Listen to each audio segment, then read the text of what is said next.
আমার রান্নাঘরে প্রতিদিনের মতন আবার একটা রেসিপি নিয়ে হাজির হয়ে গেছি। আমি তনুশ্রী। আমার রেসিপিটা দেখার জন্য সবাইকে জানাই স্বাগত। আশা করি আপনারা ভালোই আছেন। আপনাদের ভালোবাসায় আমিও ভালো আছি। আমার রেসিপিটা দেখে যদি ভালো লেগে থাকে তাহলে একটা লাইক, শেয়ার, সাবস্ক্রাইব করে দেবেন। আজকে রেসিপিটা হচ্ছে লাল শাক ভাজবো। তার জন্য দেখুন কী কী লাগবে। লাল শাকটাকে কেটে ভালো করে ধুয়ে রেখে দিয়েছি জল ঝরিয়ে অনেকক্ষণ আগে। বড়ি, বাদাম, 5 ফোড়ন, শুকনো লঙ্কা, কাঁচা লঙ্কা, সাথে তো নুন তেল লাগছেই। আগে থেকে গ্যাস অন করে খালি কড়াই বসিয়ে দিয়েছি। খালি কড়াই গরম হয়ে গেছে। কড়াইতে দিয়ে দেবো সরষের তেল। তেলটা গরম হওয়ার জন্য একটু সময় নেব। তেল গরম হয়ে গেছে। গরম তেলের মধ্যে দিয়ে দেবো বড়ি।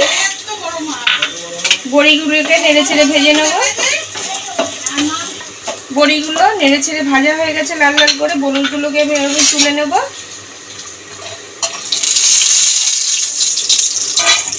বড়ি ভাজা গরম তেলের মধ্যে দিয়ে দেব বাদাম। নেড়ে ছেড়ে ভেজে নেব। বাদামটাও নেড়ে ছেড়ে ভাজা হয়ে গেছে। বাদামটাকেও তুলে নেব।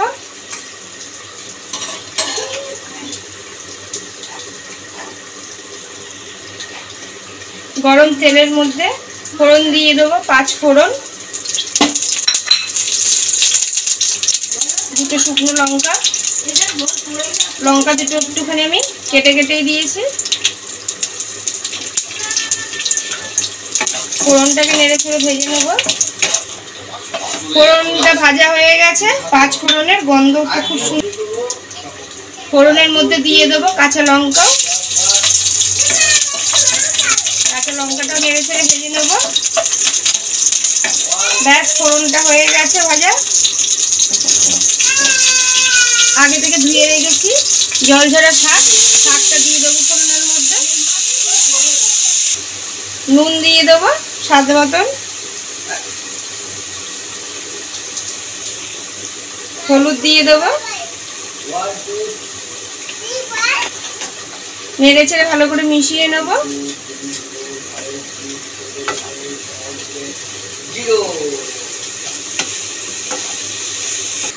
নেড়ে ছেড়ে ভালো করে মিশিয়ে দিয়েছি। শাক থেকে জল বেরোতে শুরু করেছে। আমি একটা ঢাকা দিয়ে দেবো কিছুক্ষণের জন্য। তাহলে পুরোপুরি শাকটা ভালো মতন সেদ্ধও হয়ে যাবে। বেশ কিছুক্ষণ হয়ে গেছে ঢাকা দিয়ে রেখেছি। ঢাকাটা একটু খুলে দেবো।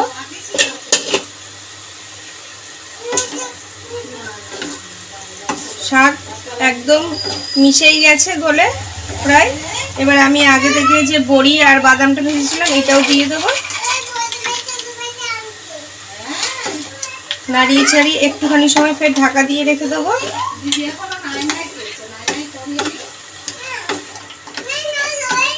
আর বাদামটা দিয়ে ঢাকা দিয়ে রেখেছিলাম। ঢাকাটা এবার খুলে দেব।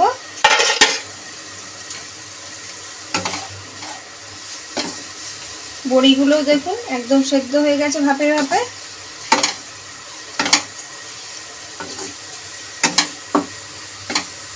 ব্যাস, নামানোর আগে চিনি দিয়ে দেবো অল্প করে। দিয়ে নাড়াচাড়া দেবো একটুখানি সময় ধরে।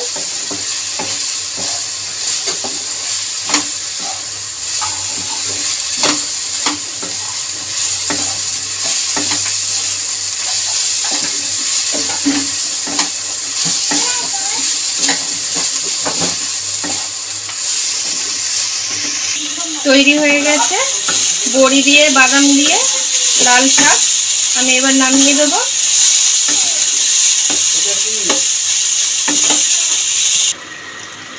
লাল শাক একদিন বাড়িতে করে খাবেন বন্ধুরা। আপনারা তো সবাই লাল শাক করে খানই, কিন্তু এরকম 5 ফোড়ন দিয়ে আর বড়ি বাদাম দিয়ে দারুণ লাগে। সাথে যদি একটুখানি কাসুন্দি হয়ে যায়, গরম গরম ভাত এক থালা খেয়ে ওঠা যাবে লাল শাক দিয়ে। আমার তো খুব প্রিয় শাক। আর প্রতিদিন তো আবদার করে বলেই থাকি যে আমার রেসিপি দেখে একদিনকার আপনারা বাড়িতে করবেন, করে খেয়ে দেখবেন আর একটুখানি কমেন্ট করে জানাবেন কেমন হয়েছে। আর এইভাবে ভালোবেসে পাশে থাকবেন সব সময়। ভালো থাকবেন, সুস্থ থাকবেন। Thank you.